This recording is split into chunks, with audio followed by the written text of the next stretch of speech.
मंचासीन विद्वज्जन, सभागार में उपस्थित सुधीजनों, मैं आपसे अनुरोध करूंगा कि आप पूरी तरह हमसे जुड़ें और हमारे विद्वज्जनों को सुने, विषय पर उनके विचार। और इस हेतु प्रस्तुत विषय तो नितांत सरल है, पर भावार्थ के धरातल पर अगर आप जाएंगे तो यह विषय बहुत ही विस्तृत आयाम वाला भी है। हम सब मनुष्य हैं और सदियों से सभ्यता के क्रमिक विकास के साथ साथ सभ्य और सुसंस्कृत होते गए। धीरे धीरे इस मनुष्य को गढ़ने में हर पीढ़ी के लोगों ने अपना एक योगदान दिया। विज्ञान के अद्भुत प्रगति के साथ साथ भौतिकता की सीढ़ियों पर हम चढ़ते गए, अध्यात्म हमसे पीछे छूटता गया। मुड़कर देखने पे पता चला कि अध्यात्म इतनी दूर पिछड़ गया कि उसे हम सब के पास पहुंचने में शायद सदियों लगे। और संदेह भी होता है कि वह हमारे कंधे से कंधा मिलाकर यह अध्यात्म चल पाएगा अथवा नहीं। भौतिकता और अध्यात्म दोनों समानांतर चल भी पाएंगे कि नहीं, दोनों का समन्वय बन जाएगा।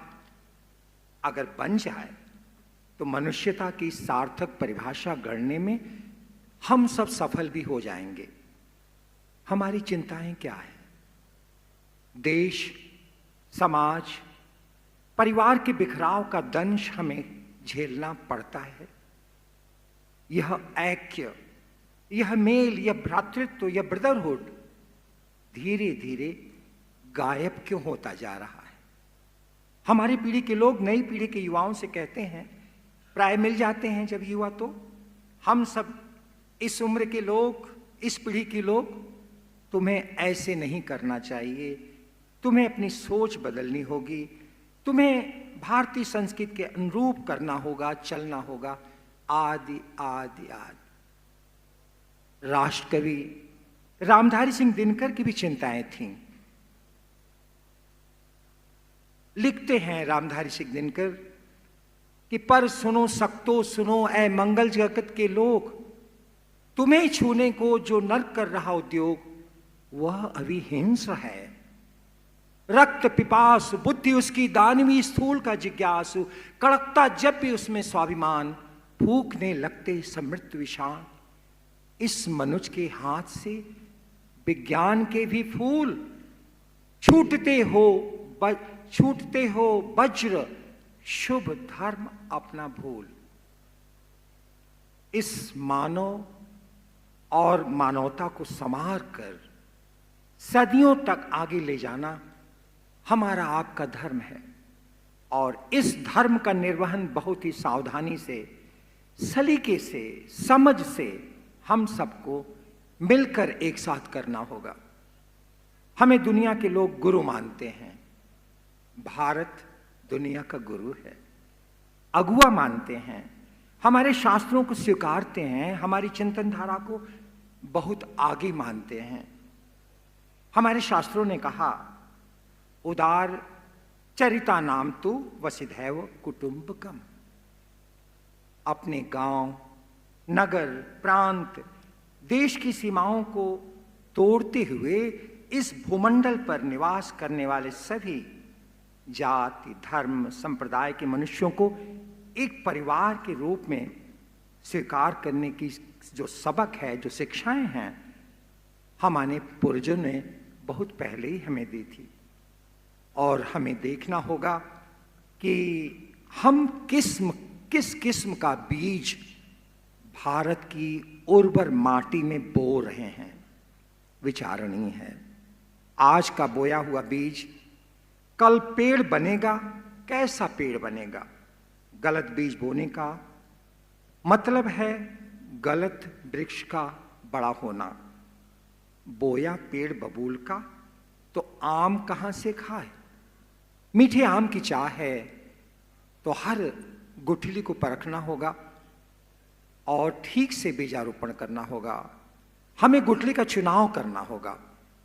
निसंदेह यही बीजारोपण भविष्य में एक सही दरख्त के रूप में बदलेगा। हम जहां जिसकी शीतल छाया में सुखी होंगे, सुरक्षित होंगे। आज से 2600 वर्षों पहले हम सबके गुरु, महाशास्ता, महाभेषज, महामानव शाक्य मुनि तथागत गौतम बुद्ध ने कहा था, सब पापस्य अकरणं कुशलस्य उपसंपदा सचित्त परियोदपनं एतं बुद्धानुशासनं। जो प्रबुद्ध हैं, बुद्ध हैं, लाइटेंड हैं, जगे हुए हैं, वो क्या कहते हैं? बुद्ध क्या कहते हैं?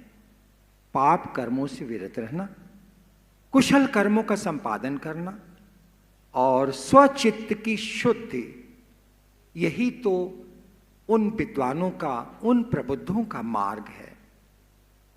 जब भी स्वतंत्र चिंतन की चर्चा होगी तो संपूर्ण मानवीय इतिहास में भगवान बुद्ध ही वो प्रथम और विरले व्यक्ति होंगे जिन्होंने मनुष्य को स्वतंत्र चिंतन हेतु एक बृहद मुक्ताकाश दिया।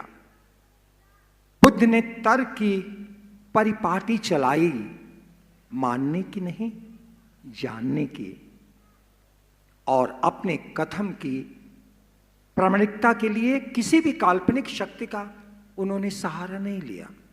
और यही कारण है कि महान वैज्ञानिक अल्बर्ट आइंस्टीन कहते हैं कि हमारा धम्म वैज्ञानिक होना चाहिए, उसे किसी भी कसौटी पर कसा जाए तो वो खरा उतरे। आइंस्टीन कहते हैं कि मैंने जो भी थियरी दी है उसे कोई भी परखे, देखे, जाने और स्वीकार करे अथवा इनकार करे। बुद्ध का धम्म वैज्ञानिक है और इसी धम्म के आलोक में अनेक देश प्रगति की ऊंचाई छू रहे हैं।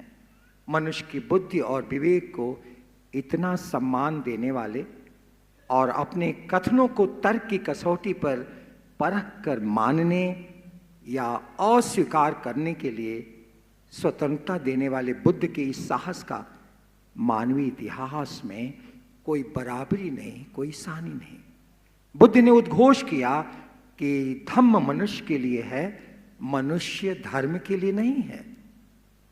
और महाशास्ता बुद्ध ने विश्व को सदैव एक परिवार की तरह देखा, मनुष्य मात्र के रूप में स्वीकारा। बुद्ध की देशनाएं जाति, वर्ग, संप्रदाय, जनपद, राष्ट्र, इन सब सीमाओं में सीमित नहीं रही हैं। उनकी देशनाएं भौगोलिक सीमाओं को पार कर दुनिया भर में फैल गई हैं।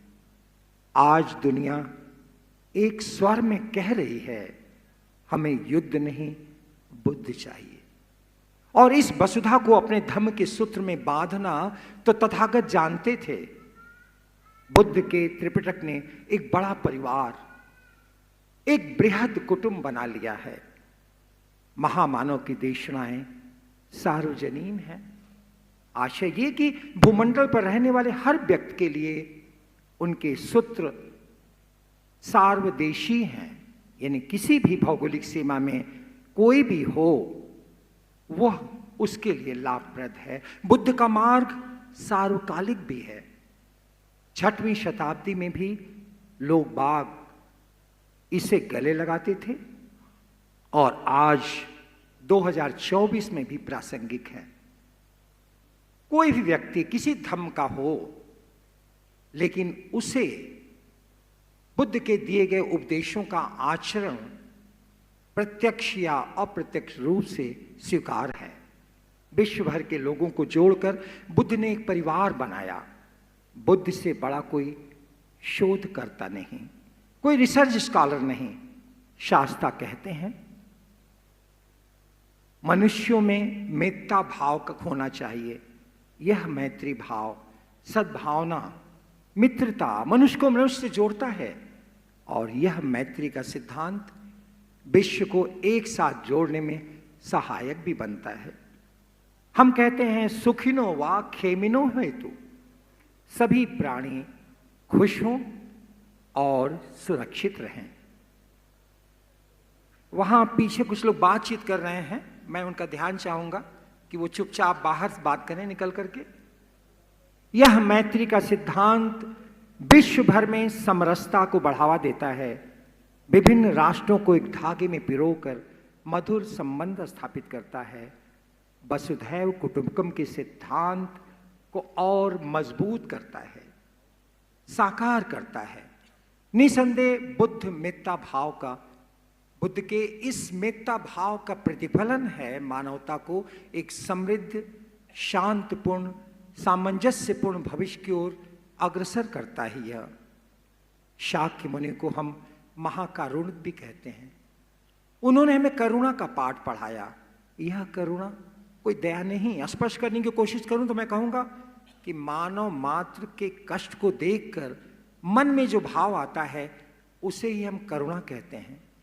कठिन परिस्थितियों में, प्राकृतिक आपदा में एक राष्ट्र के लोग दूसरे राष्ट्रों के लोगों की विपत्ति के अवसर पर द्रवित के हो जाते हैं। उन्हें अपने करुणा के सहयोग से और अपने सहकार से उनकी मदद करना चाहिए और करते हैं। उस राष्ट्रवासियों को अपने परिवार की तरह स्वीकार करते हैं, उन्हें उबारते हैं।